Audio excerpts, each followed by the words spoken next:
a man was living close to a mountain. And every day he was thinking, how would it be to climb that mountain, and what would I see on the peak? So finally the day came, and the man went on the journey.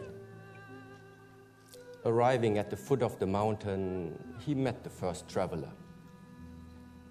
So he asked, how did you get up the mountain, and what did you see from the top?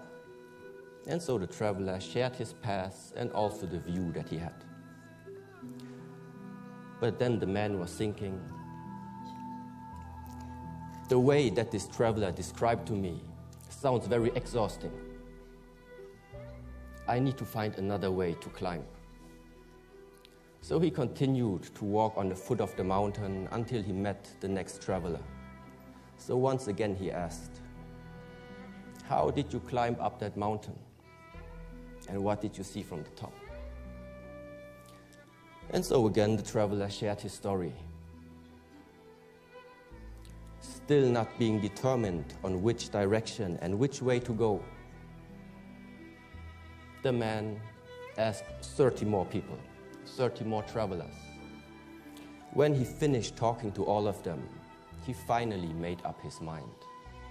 Now that so many people already shared with me their past and especially what they all saw from the top, I don't need to climb there anymore. It is very unfortunate this man never went on the journey. Now, to conclude this story, firstly, each individual needs to find the most suitable way to climb that mountain. But secondly, there is information possible to be shared with words. But it is impossible to share the experience of clarity when you are standing on that peak by yourself. To invest the right effort in climbing that peak is very much what all the Buddhist practices, the Shaolin training, or any spiritual practice is about. Clarity means you see more clear. When you see more clear, interrelations become more apparent. When you see more clear, there is no need to believe anyone or believe anything. Seeing clear means you can distinguish for yourself which is the proper direction to take and which decisions do I have to make in order to make my goals or aspirations start to shape. Now, at today's talk, you will have the chance to become inspired by quite a lot of different travelers. But in this particular talk, I can't and I won't tell you which way to go. It's just that along your personal journey, you will encounter challenges. Those challenges will either prevent you, or some of them even stop you from moving on and climbing that mountain.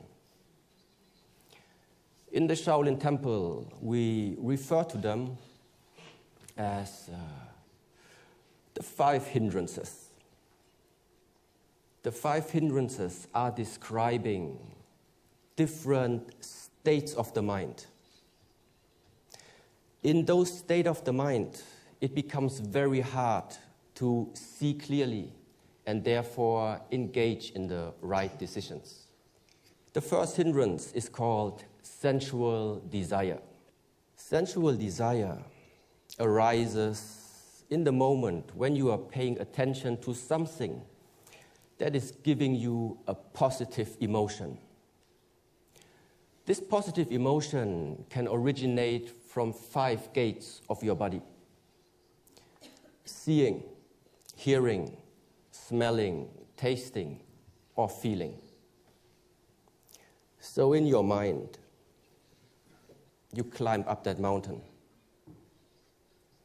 After 1 mile of walking, you discover a beautiful restaurant, surrounded by beautiful people. You smell delicious food and the great variety of beverages. When you follow that temptation, you have already lost your track. When this temptation becomes so strong that you don't want to leave that place anymore, then the sensual desire has turned into an obsession. In both cases, remaining at that place means you can't get clarity. The second hindrance, ill will, describes a state of the mind that arises from negative emotions. In that state of the mind, you have an aversion, a rejection, or simply a dislike against either an object, a situation, or can be even a person. To simplify, it means you are climbing the mountain and it starts to rain, but you don't like rain. You discover the roads are bumpy, but you don't like bumpy roads. In order to cross the river, you need to swim, but you don't like swimming. Whatever it is that you dislike, it won't make it a pleasant journey. Unless you learn to let go of this ill will, it's more likely even that you won't continue that journey.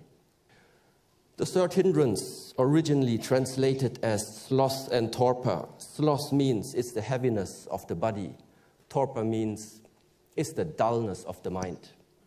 It is characterized by sleepiness, non-motivation, lack of energy, and oftentimes can manifest itself in a state of depression. Now, a simile used in Buddhism describes it as imprisonment. You find yourself locked in a cell. It becomes very hard to make any type of mental or physical effort. So, in order to continue your path, there is only one option left. You need to find a way to get out from that hole, from that cell. Now, the fourth hindrance is called restlessness. It is the state of an unsettled mind. Unsettled mind means your mind cannot settle. Settle where? Settle in the present moment. An unsettled mind either is worrying about the future or traveling into the past and rejecting, judging about an event that happened into your past.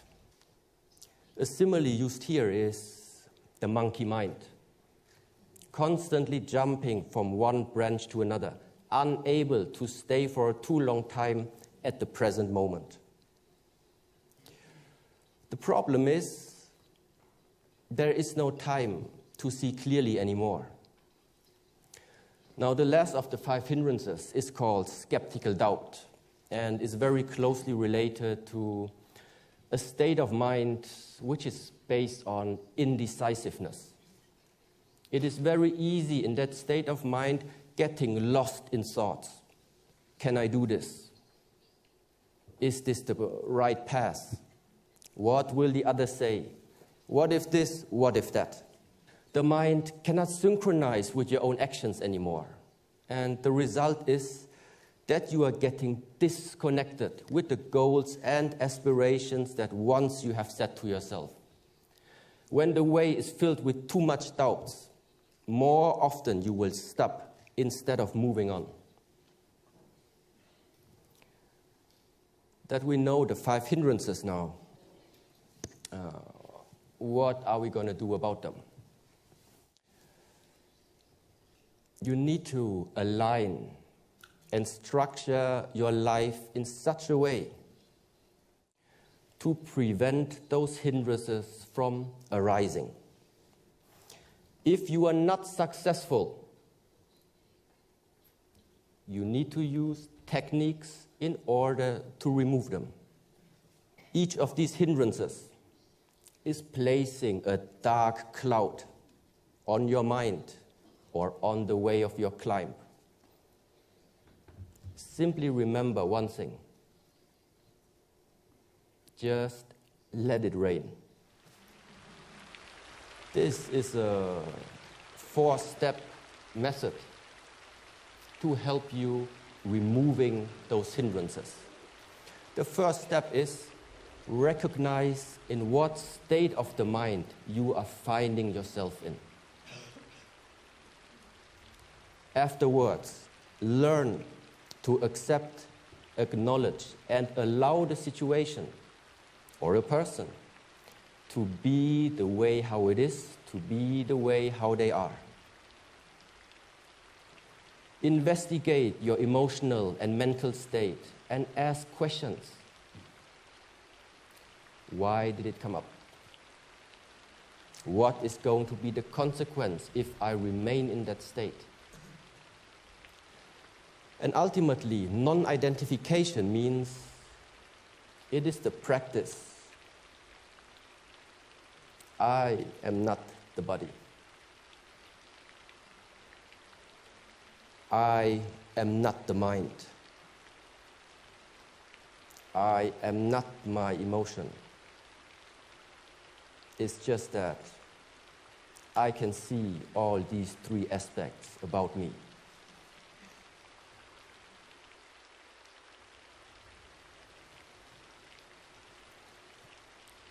All of our lifetimes, all of our lives are too unique to copy the past from someone else. To bring meaning to your life, to bring value into your life, you need to learn and master yourself. And don't let the hindrances stop you. If any of you chooses to climb that path to clarity, I will be very happy to meet you at the peak.